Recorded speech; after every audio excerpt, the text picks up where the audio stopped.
Hello, Brian. Welcome to episode 57 of the show for you. Today we'll be going over episode 4 of Invincible Season 4. Now, this episode was entitled Herm. I just kind of start off with the story. So, what we see first is that we see as Mark has went to Art's little suit shop so that he can talk with him, because he's discussing with Art and he's like, yeah, I've killed people and killed a man, and he's discussing about how he almost killed Titan as well. And Art is talking with him, and Mark's big worry is that he's becoming like Omni-Man, that he's becoming like his father, that he's snapped and he's become a horrible person.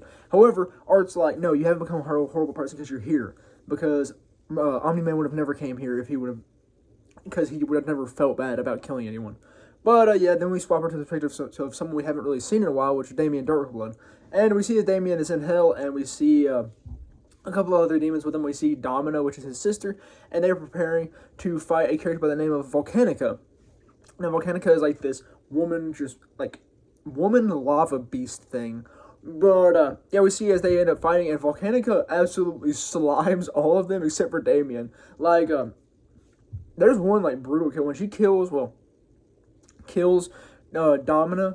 It is brutal, because what she does is she like pushes lava into her body until it fills her up all the way and explodes her. Like, it was nasty. And we see like the other one just kind of get cut in half and all that good stuff, all that good stuff. But I gotta quit saying that at such inopportune times. But yeah, so then after that we ultimately end up going on to Damien dragging their bodies along with him, even though they may appear to be dead. They're technically not, because they're still kind of living. And he drags them along to this imp-looking being, and we learn that this imp is Satan. This is the devil himself, so I'm just referring to him as the devil. But yeah, the devil is Damien's master, and he's discussing they're trying to find a way to beat Volcanica to take their world back, take hell back. And they eventually get to discussing, and Damien's like, I still have a little bit of blood left over from the Guardian incident, so I'm going to summon Omni-Man with this blood. And so he goes and tries to do that, and he does not summon Omni-Man. He summons Mark, since Mark is on Earth, and Mark has Omni-Man's blood, technically.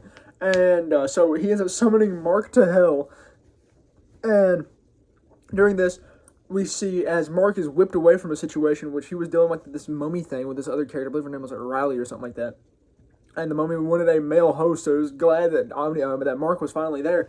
But then Mark gets whisked away, summoned to hell, and we see as the mummy ultimately ends up like being satisfied with the woman host and takes her over and then leaves the tomb where he was. But then after that, we see as Mark's kind of there and kind of discussing, like telling him all about the stuff and what's going on. They introduce him to the devil, and we see also before this we saw as the devil ended up putting all of like Domina and all the windows around in a circle of a fire and ended up healing them all, or at least beginning the process of healing them.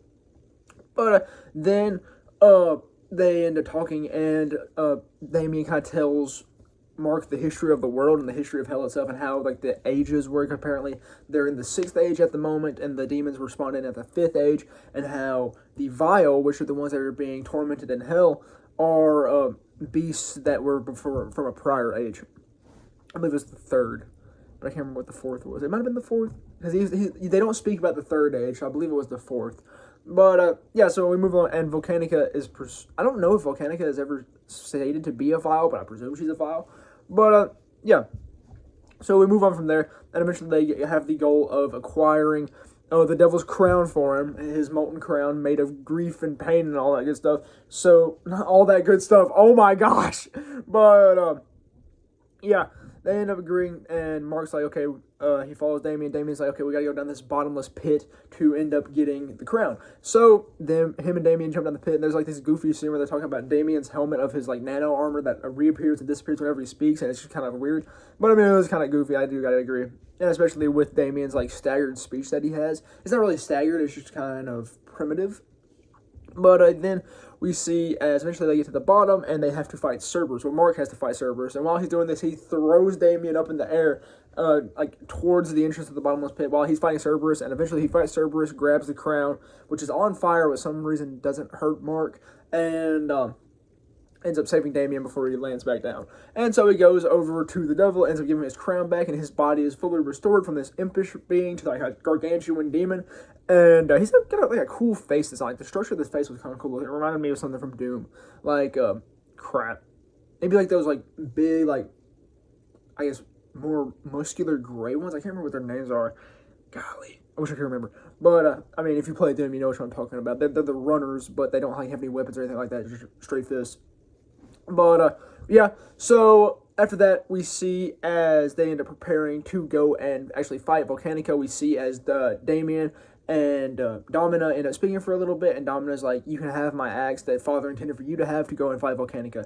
So they all prepare to go and fight Volcanica. Most of the comrades actually healed up besides Domina, and we see as they end up going to fight Volcanica. Everything is appearing to go well at first, but then it all goes downhill. We see as the devil actually ends up getting imprisoned with staves from like the ground, and Damien's about to get killed when ultimately Mark comes out of nowhere and just blasts Volcanica's head off, like blows it off.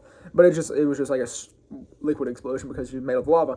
But then eventually he ends up having to do this a couple more times, kind of destroy her slowly. But ultimately Volcanica is defeated.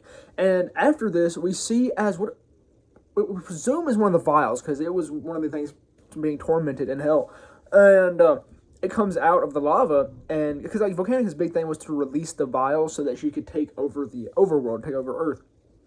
And I would presume this is a vial, but it honestly looks like a Ragnar. So I wonder if there's some connection of the what? The Ragnars have Oz? I don't believe the Ragnars had Oz. Well, crap. Actually, I think they did, but it appears to be a Ragnar. This thing doesn't have eyes, but it looks a lot like a Ragnar. So I wonder if that has any connection. But yeah, we see as Volcanica is defeated, the Ragnar is easily defeated. Even though it's not a Ragnar, the Vial is easily defeated. And then Mark is eventually sent back up to the overworld. Now, then we switch to the scenes with, crap. Eve is talking with Mark's friend. I can't remember for the life of me what is the friend's name. Golly. Crap, can't remember it. But she's talking with him, and she's revealing to how she is pregnant, as we saw in the end credit scene of the last chapter. Not the last chapter, the last book. Not the last book. Oh my gosh, the last episode. Holy smokes. I got lobotomized before this, I guess.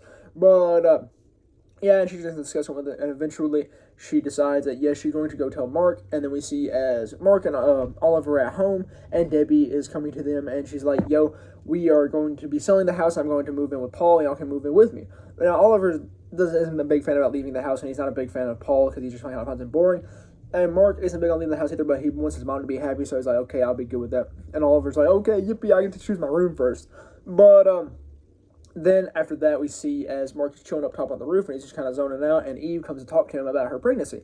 However, during this, Omni-Man and Alan, or Nolan and Alan, just pop into the sky, and he's like, yo, I need you, war is coming. That's really about it. But then for the end credit scenes of this episode, we get to see as Damien is crawling to the top of the building, and then the devil ends up getting in contact with him, and he's like, yo, I believe that Volcanica was enraged by something that was going on in the overworld. That's why she was trying to escape. So if you learn of this thing, tell me, because it may be time for my flesh to be graced by the sun's warm, soft heat again, or something like that. But yeah, so that was that episode. And honestly, like I said, it really felt like filler because like nothing really important or pertinent to the story happened there, unless like the stuff with Damien becomes a larger plot point later on. I don't know if it will though, because I mean, I haven't read the comics, but I presume that the Galactic War becomes more of a prominent plot point rather than the stuff going on Earth. But I don't know. I mean, it wasn't bad filler. It was like, kind of like One Piece filler. I know it's a horrible comparison because a lot of people don't like One Piece filler. I like One Piece filler, so I would say it's kind of like One Piece filler for me because it was enjoyable and it was kind of a side tangent, really. But once again, I wasn't big on like the Eve stuff because like what I like about Invincible is the world building, the world, and like the overarching story rather than the personal relationships.